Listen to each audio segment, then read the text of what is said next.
일본은 내일부터 미국에서 인하된 관세를 적용받습니다. 관세 협상을 마쳤기 때문이죠. 자동차의 경우 27.5%에서 15%로 낮아집니다. 반면 우리는 협상의 난항을 겪으면서 관세 25%를 그대로 내야 합니다. 당장 미국 시장에서 가격 경쟁력을 잃게 될 텐데 더 큰 문제는 협상 타결이 쉽지 않다는 점입니다. 박상현 기자입니다.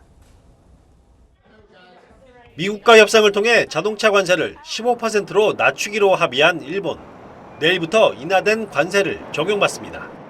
7月22日の日米間の合意以降、アメリカ側の一日も早い関税の引き下げを実現することを最優先として調整を続けてまいりました。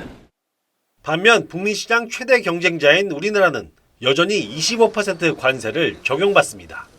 미국 시장에서 인기 있는 SUV의 경우 현재는 기아차 가격이 도요타 경쟁 차종보다 조금 낮은데 변경된 관세가 반영되면 소비자 가격이 더 높아집니다.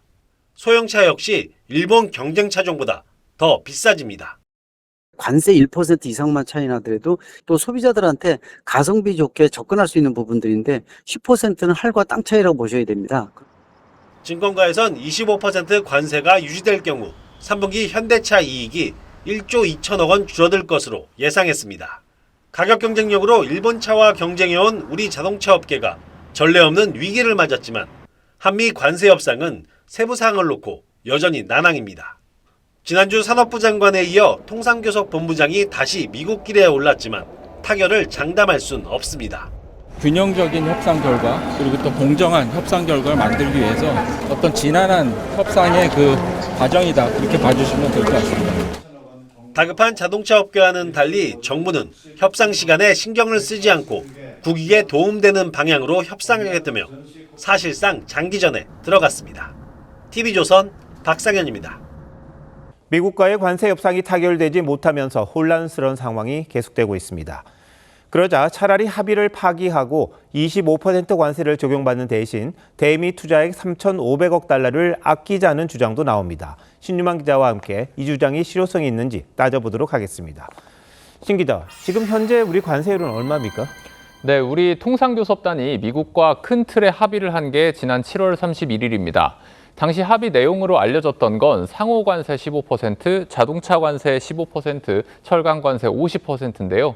트럼프 대통령은 상호 관세 인하 행정명령에 서명했는데 자동차 관세 25%는 그대로 두고 있습니다. 네, 사정이 이렇다 보니 아예 협상을 파기하고 대미 투자액을 아끼자 이런 주장도 나온다는데 누가 주장한 거고 내용은 뭡니까? 네, 미국 싱크탱크 경제정책연구센터의 딘 베이커 수석 이코노미스트라는 사람의 주장입니다. 베이커 수석은 한국이 25% 관세를 적용받는 게 15% 관세를 적용받고 3,500억 달러를 내는 것보다 이득이라고 했는데요. 베이커 수석은 25% 관세를 적용할 때 15%일 때보다 연간 대미 수출이 125억 달러씩 줄어들 거라고 예측했습니다. 하지만 3,500억 달러는 내지 않아도 되니까 이 돈을 한국 수출기업 지원에 쓰라는 겁니다. 이 사람 말 믿어도 됩니까? 베이커 수석은 15%의 관세율이 우리의 대미 수출액을 5% 감소시킬 거라는 가정에서 출발하는데 저도 원문을 읽어봤습니다만 이 가정이 어떻게 나온 건지에 대해선 설명이 없습니다. 전문가들도 이 전제 자체가 빈약하다, 또 3,500억 달러 대미 투자를 모두 손실로 계산했는데 이것도 타당하지 않다, 이런 지적을 합니다. 미국으로 투자되는 돈을 전부 손실로 계산한다라고 하는 것은 명백한 오류죠. 부분적으로 손실이 날 수도 있고 또 수익이 발생할 수도 있는 거거든요. 만일 관세 협상을 깬다면 어떤 결과가 나옵니까?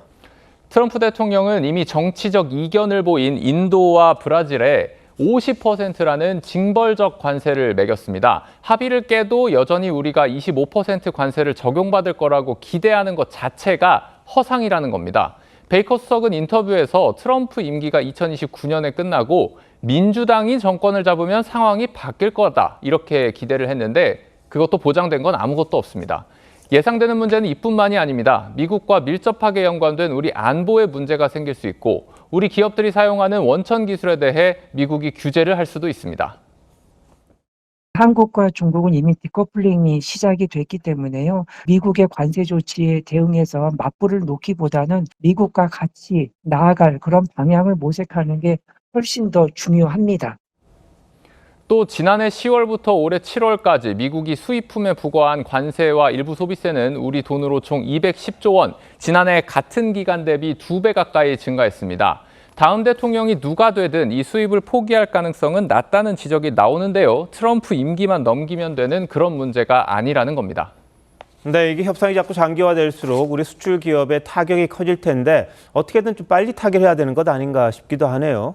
네, 대미 최대 수출 품목인 자동차 업계에는 수많은 중소기업들이 있죠. 자금 사정이 안 좋은 업체들의 경우 도산 위험 속에 어려운 경영을 이어가고 있습니다. 일본에 대한 자동차 관세 15% 적용이 시작됐고 중국도 틱톡 매각 등 유의미한 진전을 미국과 이뤄나가고 있는 상황에서 우리만 낙동강 오리알이 될 수 있다는 우려도 나옵니다. 이럴 때일수록 감정적이지 않고 이 현실적으로 우리 국익에 뭐가 도움이 되는지 잘 판단해야겠군요. 신 기자 잘 들었습니다.